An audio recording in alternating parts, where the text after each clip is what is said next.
আসসালামু আলাইকুম। বৃষ্টির দিনে যদি হয় ভুনা খিচুড়ি এবং হাঁসের মাংস, কেমন হবে বলেন তো? বাহিরে প্রচুর বৃষ্টি হচ্ছে, আর আমার কাছে মনে হলো একটু ভুনা খিচুড়ি হয়ে যাক। অসময়ে বৃষ্টি হলে আর সাথে যদি থাকে গরম গরম ভুনা খিচুড়ি এবং হাঁসের মাংস, তা যে খেতে কত মজার তা বলে বোঝানো যাবে না। আজকের ভুনার খিচুড়ি হবে একদম স্পেশাল। তো প্রথমে চুলায় একটি হাঁড়ি বসিয়ে দিয়ে দেব 4-5টা এলাচ, দারচিনি, 2টো তেজপাতা, দিয়ে দেব পেঁয়াজ কুচি। সবগুলো মশলা আমি একটু কষিয়ে নিয়ে দিয়ে দেব আগে থেকে ধুয়ে রাখা পোলার চাল এবং মুগ ডাল। চাল ডাল কিছুক্ষণ ভেজে নিয়ে দিয়ে দেব আদা বাটা, রসুন বাটা, পেঁয়াজ বাটা। তারপর দিয়ে দিব হলুদ গুঁড়া, মরিচ গুঁড়া এবং ধনিয়ার গুঁড়া, জিরার গুঁড়া। এখন ভালোভাবে চালগুলো নেড়ে চেড়ে মশলার সাথে ভেজে নেব। তারপর দিয়ে দেব গরম পানি। পানি কতটুকু দিবেন এটা খুব গুরুত্বপূর্ণ। পোলার চাল যতটুকু পানি দিবেন ততটুকু। এখন চুলায় আরেকটি হাঁড়ি বসিয়ে দিয়ে দেব পেঁয়াজ কুচি। তারপর দিয়ে দিব কাঁচামরিচ ফালি।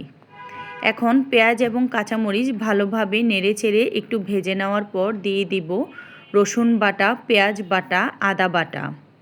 তারপর দিয়ে দিব 1 চামচ পরিমাণ লবণ, 1 চামচ পরিমাণ রাঁধুনি, 1 চামচ পরিমাণ হলুদ গুঁড়া। তারপর দিয়ে দিব 1 চামচ পরিমাণ লাল মরিচের গুঁড়া, 1 চামচ পরিমাণ জিরার গুঁড়া, 1 চামচ পরিমাণ ধনিয়ার গুঁড়া।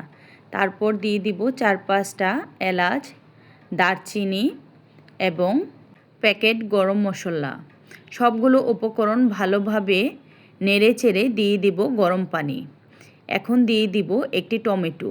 সবগুলো উপকরণ ভালোভাবে নেড়ে চেড়ে দিয়ে দিব আগে থেকে ধুয়ে রাখা হাঁসের মাংস।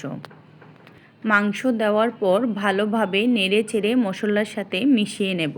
যেহেতু হাঁসের মাংসটা ভুনা হবে, এই জন্য মাংসটা সিদ্ধ হওয়ার জন্য যতটুকু পানি লাগবে আমি ঠিক ততটুকুই পানি দেব।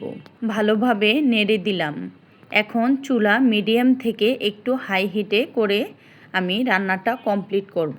10 মিনিট পর ঢাকনা তুলে আমি আবার একটু নেড়ে চেড়ে দেব। ঢেকে দিয়ে রান্না করব হাঁসের মাংসটা সিদ্ধ হওয়া পর্যন্ত। রান্নার কালারটা দেখুন খুব চমৎকার এসেছে। যারা হাঁসের মাংস খেতে খুব পছন্দ করেন তারা এই ভুনা খিচুড়িটা করে খাবেন, অবশ্যই ভালো লাগবে। খুব সহজভাবে রান্নাটা করে দেখানোর চেষ্টা করেছি।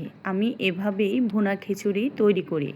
আমার রেসিপিটা যদি ভালো লেগে থাকে অবশ্যই কমেন্ট করে জানাবেন। আল্লাহ হাফেজ।